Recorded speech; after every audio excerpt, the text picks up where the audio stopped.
Өлкөдө 30 жылдан бери бийликтин алмашуусу менен туура кадр тандоо негизги көйгөйгө айланып келет. Мамлекет канткенде туура кадр саясатын жүргүзөт.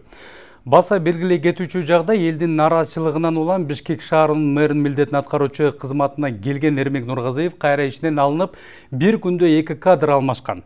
Буга чейин социалдык тармактын колдонуучулары өкмөт башчы Улукбек Марипов жана анын командасында сындап тажрыйбасыз кызматкерлер келгенин айтып келишкен. Кадыры бешел кадр саясаты качанга чейин аксайт. Канткенде татыктуу кадрларды тандап алабыз. Эми үчүн жетекчилик кызматтын өмүрү кыска. Бул жана башка суроолорго бүгүнкү көрсөтүүбүздө жооп издейбиз.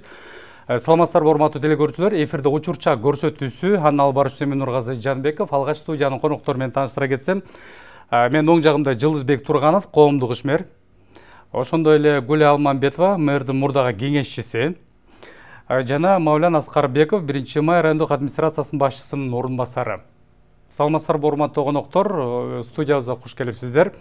Бүгүнкү талкуулай турган темабыз Борбор каланын башаламан кадр саясаты туурасында кеп болмокчу. Алгачкы суроону Жылызбек мырза сизге бергим келип жатат. Мынакей биз жогоруда баса белгилеп өттүк, кадр маселеси мына эгемендик алган жылдардан баштап эле аксап келе жатат. Анын себеби эмнеде? Туура эмес тандоодо же башка дагы бир себептер бар, сиздин көз карашыңыз боюнча? Рахмат, кутман кечиңиздер менен, урматтуу кыргызстандыктар. Мен туура айттыңыздар, мына биз эгемендүүлүк алган жылдан баштап карап көрө турган болсок, биз ар бир бийликтин тушунда ушу бир бийлик алмашуулар болду, элдик төңкөрүш дейбиз, мына 3 жолу революция дейт, төңкөрүш деп айтсак болот. Революция десек дагы кландык башкарууларга баш ийип келатабыз да. Ар бир бийликтин тушунда болуп келди. Же болбосо биз жаман адатка үйрөнүп калдык. Ошол эле партиянын мүчөсү болушум керек. Же болбосо ошо партия президентке же болбосо боло турган президент боло ажоонун жанында тегерегинде же кошоматчы болушуң керек, же башка бир нерсе кылып жүрүшүң керек да. Иштешиң керек да, штабында ошолорго гана болуп калды да, бир партия гана мамлекеттин структурасы башкасын чечип, ошолордо кызмат. Акырында биз эмнени көрүп атабыз? Биз ошол эле тууган урук, куда сөөк, жакын күйөө бала, өкүл бала деген ушул немеден арылбай келатабыз. А бирок союз маалында жакшы сөз бар эле да, кадр решает все деген маселе бар болчу. Биз мына азыр мен салыштырып көрө турган болсом, союз маалында бир кадр тарбиялаш өтө чоң болгон мамлекетте. Ошол эле совхоздун директору болуш үчүн ошол бала жогорку окуу жайын бүтүп келгенден кийин ошол айыл өкмөттө зоотехник болобу, бригадир болобу, ошентип тепкич менен келип отуруп, анан айыл өкмөт ошо совхозбу, колхоз болсо ошонун директору болгон. Азыркы күндө эмне болуп атат? Бизде мисалы айыл өкмөт болсо, эртең мындай айыл өкмөт болсоң, эртең аким болосуң деген эме бар эле. Андай тепкичтик ступенька менен көтөрүлүү деген болбой атпайбы? Мына революциянын шарапаты менен, мына кааласаң, мына кечээки акыркын эле айтайын, болгон учурда, мисалы мына келди, министр болом деди, министр болду. Жок, мен вице болом деди, вице болуп койду. А бирок жумуш жүргөн жок да. Алардын потенциалы, турмуштук тажрыйбасы, аны эске алыш керек, анын маданияттуулугу, анын кесипкөйлүгү алынбай атпайбы? Бирок мен айтай турган дагы нерсе, мен мына ушул студияга келерден мурун бир 30-40тан ашык Кыргызстан болон бурчундан мурда иштеп кеткен, мындай кызматтагы иштеген адамдар кайрылды да. Чынында эле биз бийлик алмашуудан мамлекет эмне утты, эмне уттурду. Биз азыр кадр тандоодо өтө кыйналып атабыз.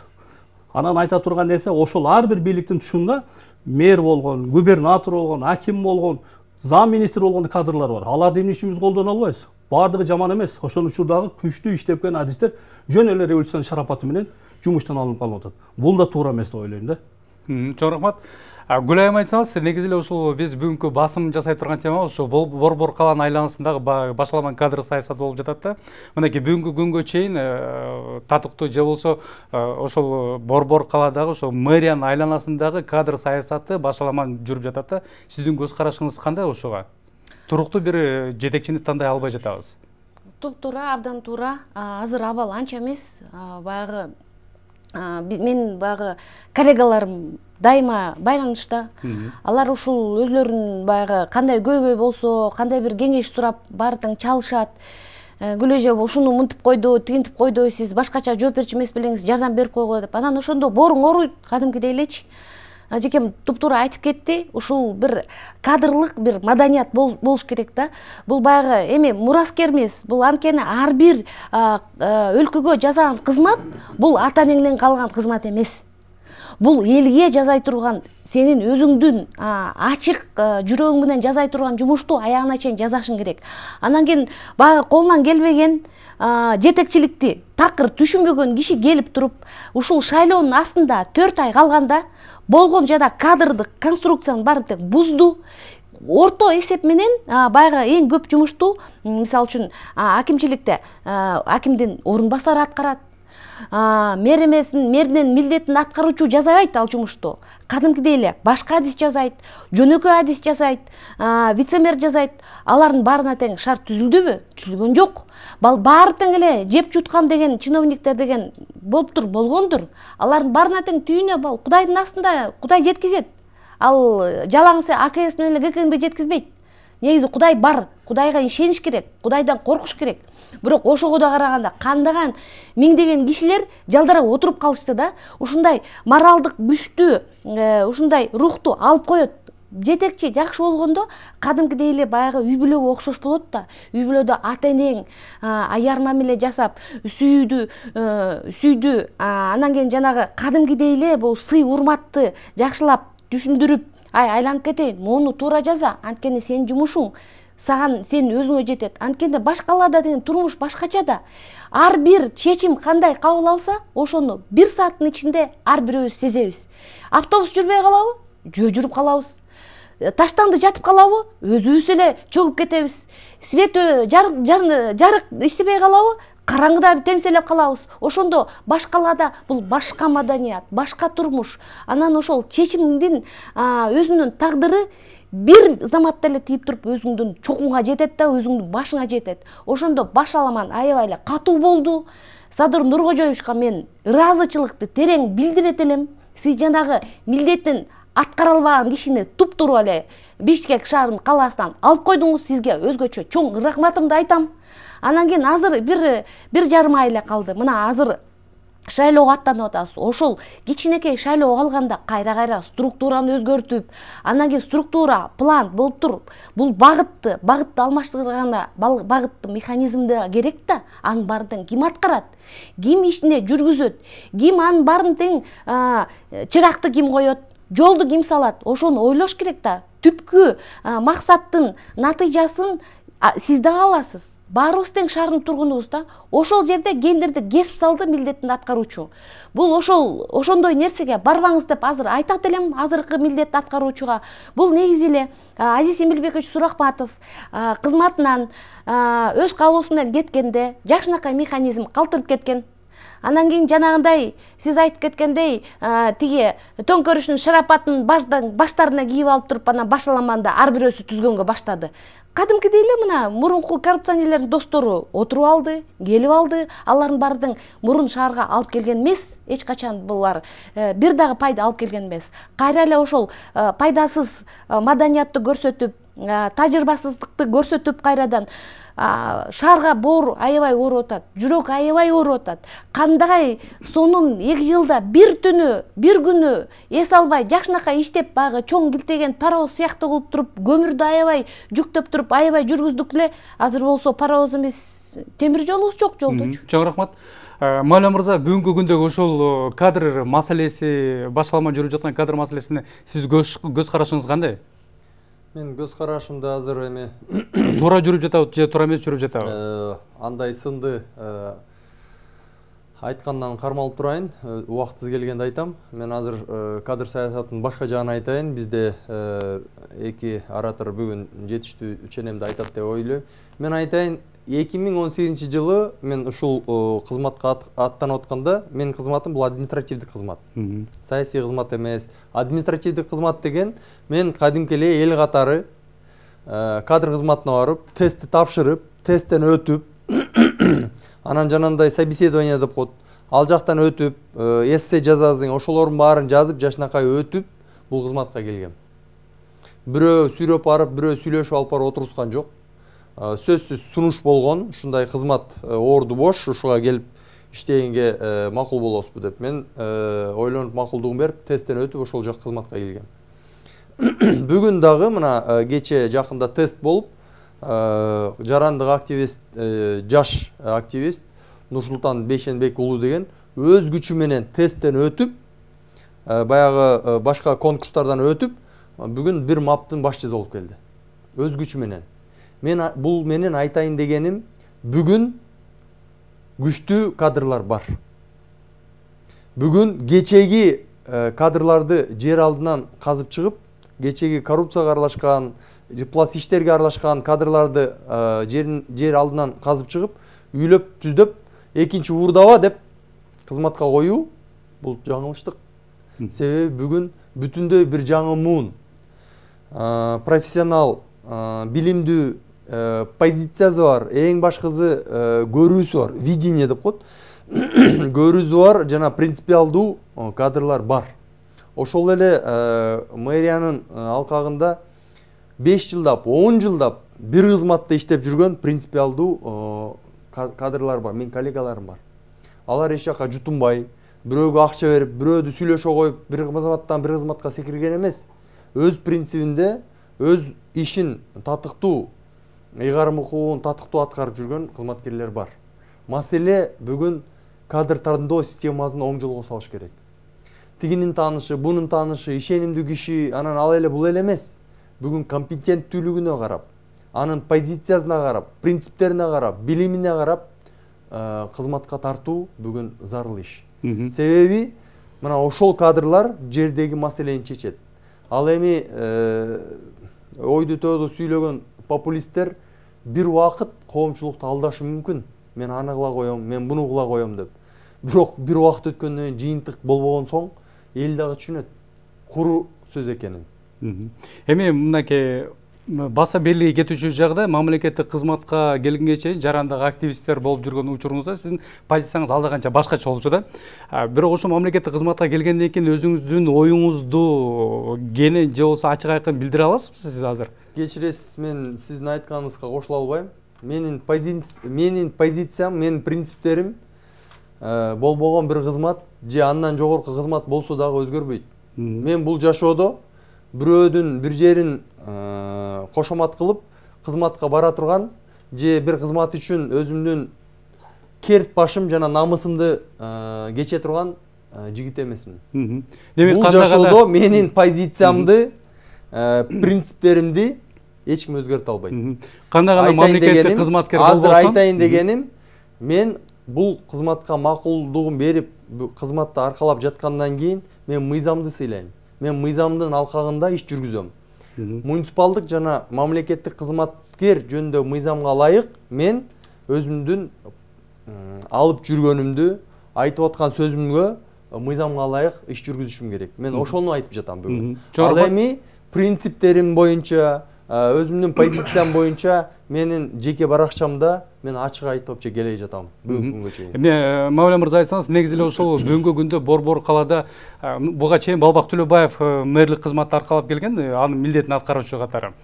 Коомчулукта, соц тармактарда Балбак Төлөбаевди колдогондор да көп болду негизинен.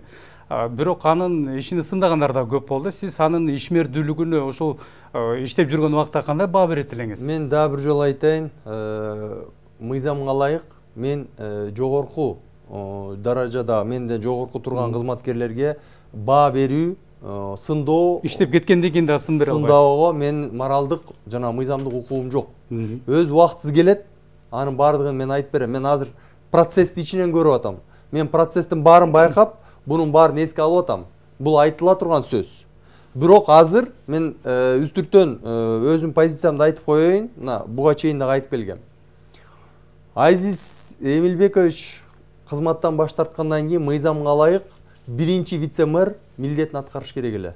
Шайлоого чейин милдетин аткарып, шайлоодо шаардык кеңеш шайланып келгенден кийин мыйзамга ылайык шаардык кеңеш өздөрү мэрди шайлап алыш керек эле.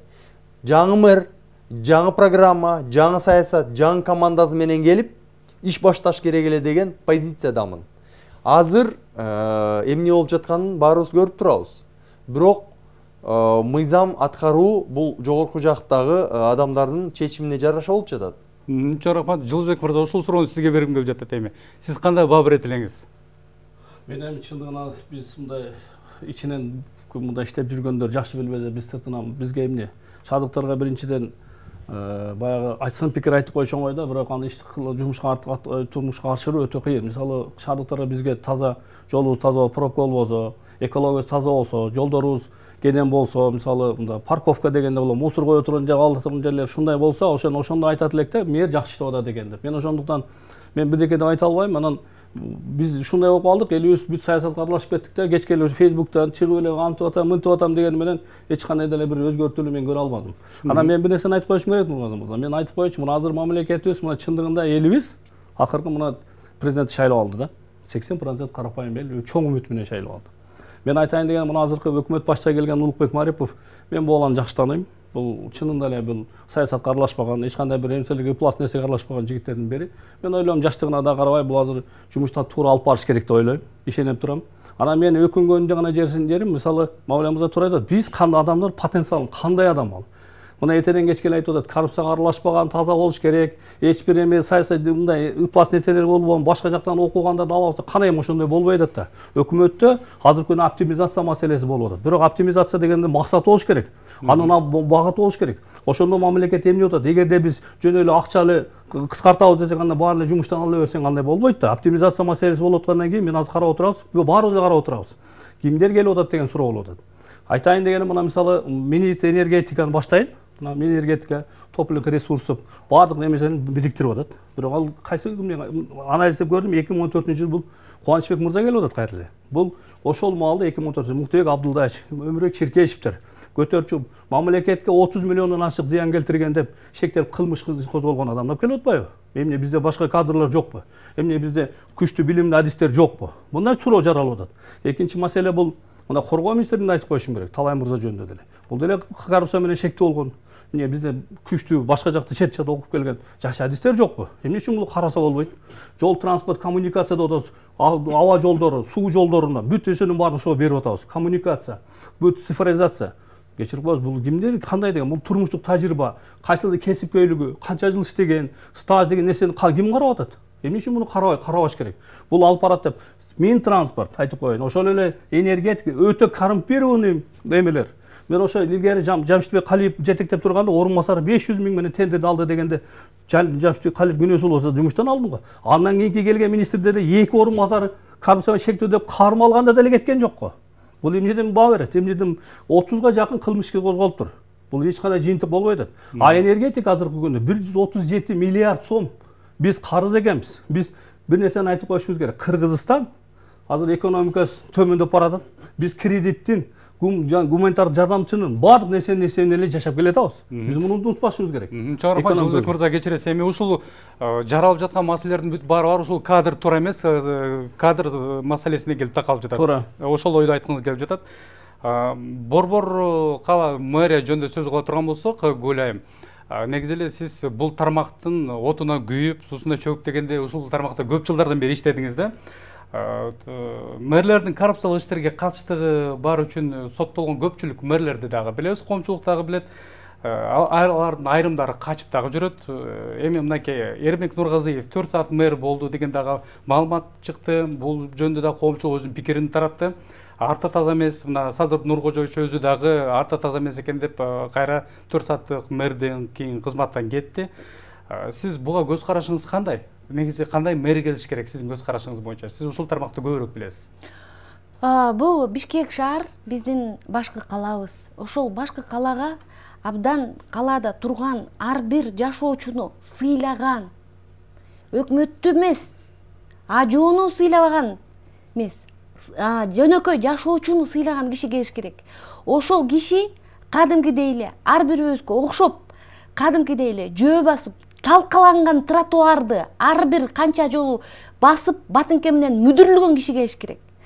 Маршрутка менен автобус, троллейбуска түшкөн киши келиш керек. Күндө биздин райондо Жаңконушто болобу, Борбордобу, ошол жерге бейтапканага барып, поликлиникада очередка турган киши келиш керек. Өз балдарын жана жеке мектепке киргизбеген эмес. Биздин мамлекеттик садикке, мамлекеттик мектепке берген ошондой киши, көйгөйдү турмушунан билген, жүрөгү ооруган киши келсе, андан кийин жеке машинеси жок киши келиш керек. Бизге Бишкек шаарына олигарх кереги жок. Бизде азыркы заманда талап өзгөрүлүп атат. Азыркы учурда велосипед тепкен киши келиш керек, жөө жүргөн киши келиш керек. Анан кийин кадимкидей эле жанагы цифровизация дейбиз. Ошондо телефон, смартфон менен туура пайдаланып, жанагы миңдеген отуруп чогулуштарды кыскартканды, акчаны туура сарптаганды, анан калькулятор менен, математика менен дос болгон киши келиш керек. Анан кийин ар бирөөгө ишенбеген, мисалы үчүн Суракматовго тиги мектеп мынча турат дегенде, Суракматов күлүп койчу. Айланып кетейин, калькулятор менен санап коюп туруп, кирпич орто баасы мында, сен биякта аябай эле урдап атпайсыңбы дегенде, беттери кызарып татарып чыгып кетишти да кабинеттенчи. Ошондой киши керек. Курулуш маселени түшүнгөн киши керек. Андан дагы бир сырткы, дагы бир чоң маселе болуп атат. Бул маданият маселесин түшүнгөн киши керек болуп атат да. Анткени бизде маданият абдан азайып атат. Тазалап атат. Таштанды элдер ыргытып атат. Ошондо өзү дагы жанындагы таштанды чогулткан, таштанды эмнеден жарылат, аягына чейин кандай барылат, кандай кайда иштерилет, ошонун баарын тең түшүнгөн, процесстерди түшүнгөн. Анан кийин Мавлянга окшогон сонун жигит кыздар бар, улан кыздар толтура. Мына 15 000 сомдон 18 000 сомго чейин айлык алышат. Ошого да чыдап жүрүшөт го. Кээ-бирөөлөр айтышы мүмкүн, кичинекей айлыгы кичинекей болсо эмне иштеп атасың деп.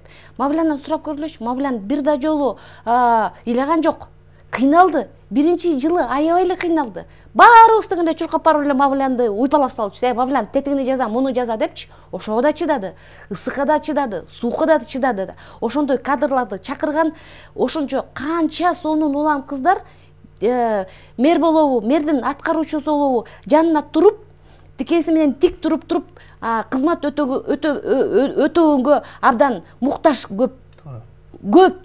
Биз көзүбүздү чоңураак ачып, кулагыбызды тыңшап, жалаң эле туугандарды издебей, жалаң эле жанагы падхалимдерди, бирдемкени жалаганды жакшы көргөндөрдү издебеш керек. Бул түздөн-түздө ачык айрым жүргөн кишилерди, жумуштун майын чыгарган кишилер толтура, Бишкектин ичинде толтура андай улан кыздар.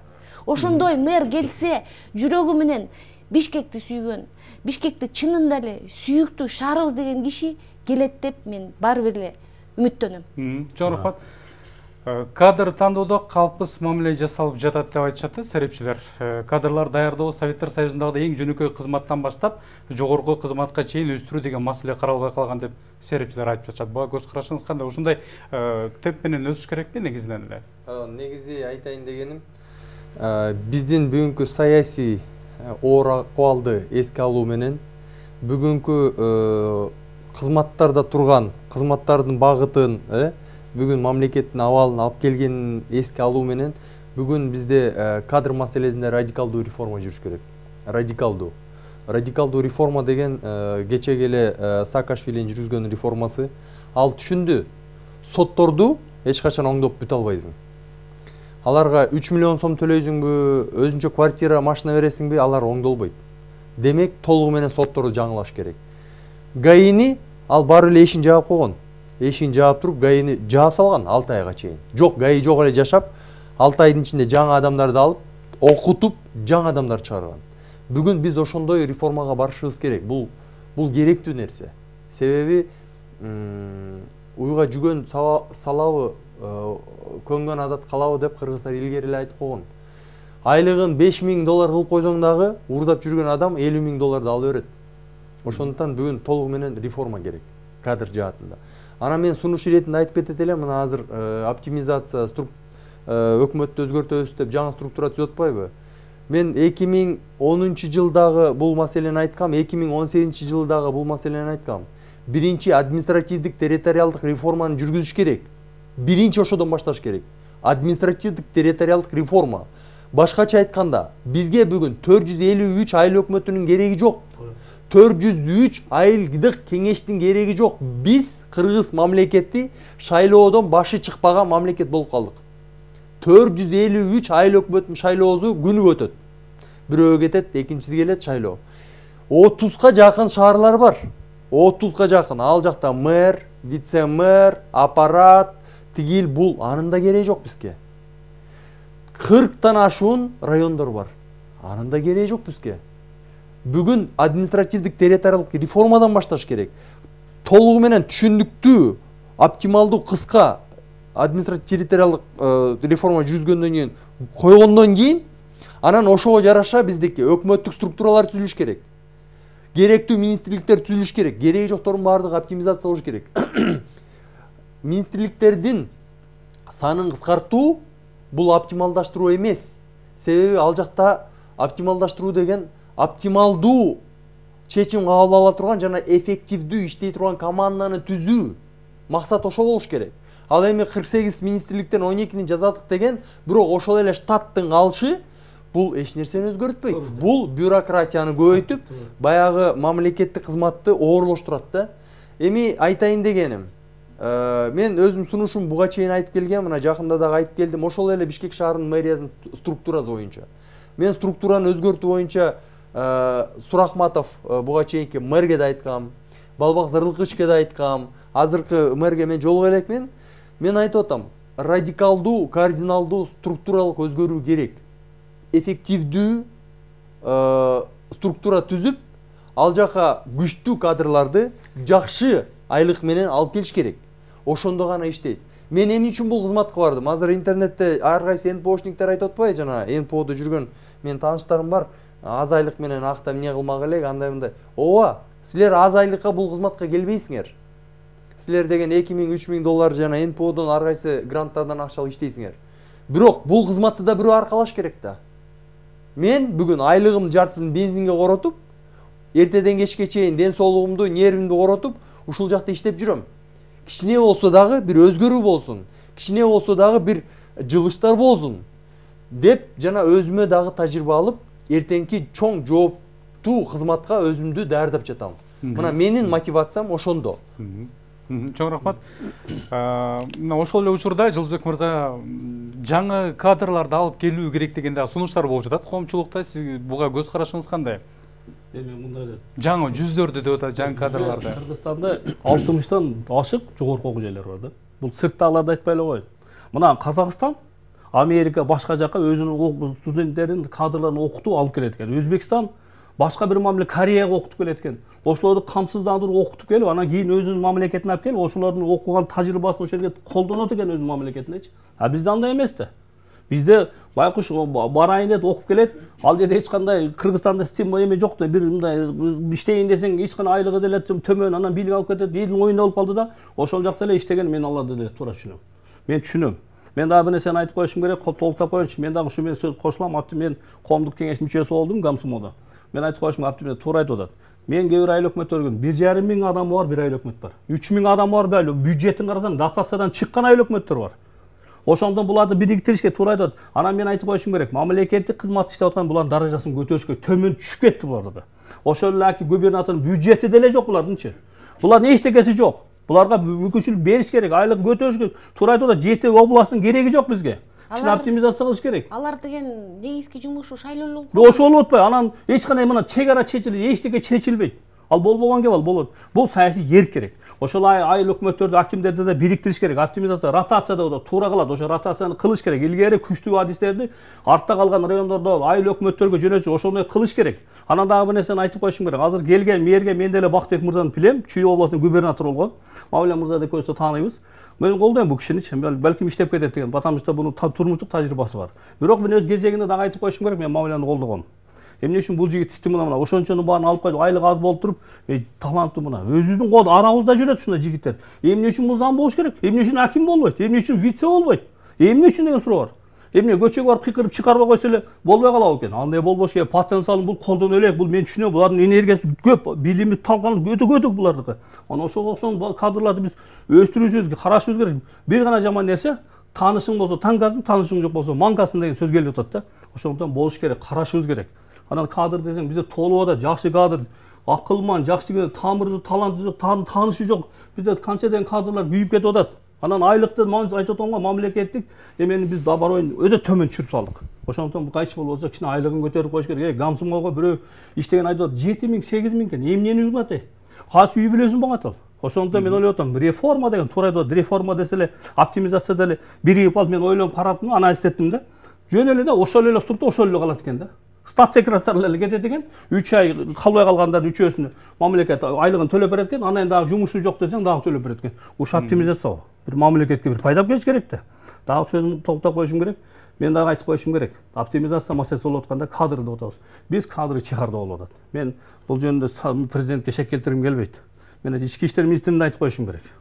Эч бир райондун жетекчиси болбосо, областтын ички иштерин башкарбаса, министр болгондо мен да таң калып атам. Мен жамандайын деген жокмун. Биз президентке эгерде ушундай нерсени өз убагында айтып турсак, президент ошону туура кабыл алса, биз конструктивдүү оппозиция болушубуз керек. Айтышыбыз керек. Ошондо гана бир жыйынтык болот. Бул бекерден айтпаса керек деген ой болот да. Бул менден эле ой эмес. Бул массалык маалымат каражатында карапайым элдин күнүнө чалып салып сүйлөшүп аткан негизинде болуп атат. Мен бул бир эле өзүм эме кылайын деген оюм жок. Ошондуктан мен баштарында оюм билгизип коеюн деп атам. Чоң рахмат.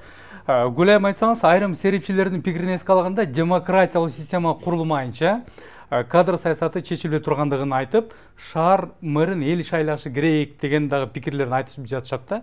Буга сиздин көз карашыңыз кандай? Мэрди эл шайласа жакшы болмокпу? Туура.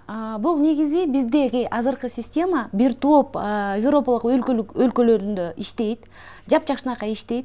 Анткени ар бир райондо, коңушта, кичинекей микроучастокто шаардын тургундары бар, кварталдар. Ошолордун баары тең өзлөрүнүн депутаттарын шайлашат. Ошолор депутаттар чогулуп туруп 45 киши Бишкек шаарынын мэрин шайлайт. Мындай карап көрсөң, схема катары бул абдан жакшынакай схема. Анткени ар бир шайлоочунун убактысын үнөмдөйт, күчүн үнөмдөйт, депутатка чоң ишенич бар. Бирок бизде ошол шаардык кеңештин депутаттары өзүн уят кылып жатпайбы? Мисалы үчүн, сиз өзүңүздүн депутатыңызды тааныйсызбы? Сиз тааныйсызбы? Сиз тааныйсызбы? Эч ким тааныбайт. Кээ бирде бир жаның келгенде кыйкырат элең, алло, депутат, сен каяктасың айланып кетейин, кечке чейин эле мен чуркайынбы депчи. Ошондо биздин дагы жарандык мамилебиз дагы өзгөрбөсө, система өзгөргөндөн эч нерсе пайда чыкпайт. Ар бирөөбүздүн сезимибизди ойготуп, мына эртеңден турасың, лампочка күйгүзөсүң, бул Север Электро. Сууну жүгүртөсүң, Водоканал. Лифтке түшөсүң, Бишкек лифт. Көчөгө чыгасың, Бишкек асфальт сервис. Автобуска түшөсүң, БТП. Троллейбуска түшөсүң, троллейбусный управление. Ошондой кишилер ар бирөөбүз ошону баарыбыздын түшүнүп, депутаттарды азыр шайлап атканда ар бир шаар тургунуна кайрылат элем. Айланып кетейиндер. Шайлагылачы. Ушунчалык жаным кейип турат, жиним келсе өзүм баргым келип турат да. Ар бир депутатты кармап алып туруп, бизден камчы менен сабашыбыз керек. Биздин талабыбызды эмне үчүн аткарып туруп, мэрге туура жеткирбейсиң деп. Депутаттар азыр эмне кылып атат? Эчтеке бир жакшы иштеген депутат жок. Бекерден чимкирик аткан конгон жок да. Депутаттын да аброюн кайрадан оңдош керек. Кайрадан сиз да барышыңыз керек. Элдин талабын аткарыш керек. Биздин ар бирөөбүздүн кошунабыздын үнүн угушубуз керек. Көйгөйүн билишибиз керек. Анан кийин шайлоонун астында эле баарыбыздан бакырып эле анан кийин жанагы кара шайлоо, кара технология менен колдонуп 1000 сомго алданып отурбайбызбы? Ошондо биз ар бирөөбүз ойгонбосок, системаны өзгөртүш кыйын болот. Чоң рахмат. Сиздердин көз карашыңыздар барбы? Мэрди эл шайлашы керек деген пикирге кошула аласыздарбы? Кимиңиздер? Мен ошого каршы пикирди айтып коеюнчу. Эмне мен каршымын? Гулейдин азыр айтып атат, Европа мамлекеттер деп. Европа мамлекеттеринде түшүнүк, коомдук түшүнүк жана коомдук маданият бери жагында биз менен 50 жыл айырма. 50 жыл. Россия 30 жыл калып калды, биз 50 жыл калып калдык. Мен ошол жакта жашап, көрүп келген адам катары айтып атам. Буну бир деп коелу, экинчиден мына Гулейдин айтып атат, депутаттардын деңгээлин. Бүгүн айылдык кеңешке ким келип атат? Ошондой айлык. Жогорку кеңешке ким келип атат? Ошол келип аткан адамдардын сапаты кандай жол менен келип атканы бул көрсөткүч болуш керек да. Эгер айылдык кеңешке бүгүн урук тууган, чала бандит, чала сабат маргиналдар келип атса, жогорку кеңешке келип аткандарын баарыбыз көрүп атабыз. Эми ошондой адамдарды тандап аткан адам кандай мэрди тандайт? Жана кандай адам мэр болуп келет? Биз буну өтө кылдат карашыбыз керек. Өтө кылдат. Ошондуктан мен оюмча азыр мына президент айтып атат, мен жоопкерчиликти алам, мен татыктуу адамдарды коем, толук жоопкерчиликти алып мамлекетти башкарам деп. мүмкүнчүлүк берели. Туура. Себеби биз демократия менен ойноп алдык. Децентрализация деп бүтүндөй бир энпошниктер жүрөт. Бергиле децентрализация болсун, тигин. Аланайн децентрализациянын жыйынтыгы эмне болуп атат бүгүн? Айылдык кеңештерге кимдин уруусу көп болсо, ошолор депутат, ошолор айыл өкмөтү болот. Децентрализация болуш үчүн коомдук аң сезим, маданият жана шайлоо системасы эң туура болуш керек. Мына ошондо биз демократия, децентрализация, баягы жергиликтүү бийлик болуп да. Азыр мен Далиан деген шаарда болгом. Кытайда Далиан деген шаарда болгом. Далиан деген шаар Кытайдын бир кичинекей шаары. 6 миллион калк жашайт. Ошол 6 миллион калкты бир мэрия эле башкарат. Биздикинде 453 айыл өкмөтү, 44 район, 30тан ашуун шаар, анан губернаторлор, анан аягы бүтпөгөн агенттиктер, министрликтер эмес. Бир эле мэрия башкарат. Чоң рахмат. Урматтуу коноктор, бүгүн мынакей борбор калган башталган кадр саясаты туурасында кеп сөз кылдык. Бул бүгүн эле келген маселе, келип чыккан маселе эмес. Бул мынакей 30 жылдан бери ушул эгемендик алган жылдардан баштап эле биз башталган кадр саясатына ортоктош болуп келе жатабыз да. Сөзсүз түрдө алдыда ийгиликтер болот деп ишенебиз. Үмүт менен жашаш керек. Үмүтсүз бир гана шайтан болот. Урматтуу телекөрүүчүлөр, сиздер учурчак көрсөтүүсүн түз эфирде көрдүңүздөр. Бүгүн борбор калган башталган кадр саясаты тууралуу талкуу жүргүздүк. Кайрадан эфир аркылуу көрүшкөнгө чейин сак саламатта калыңыздар.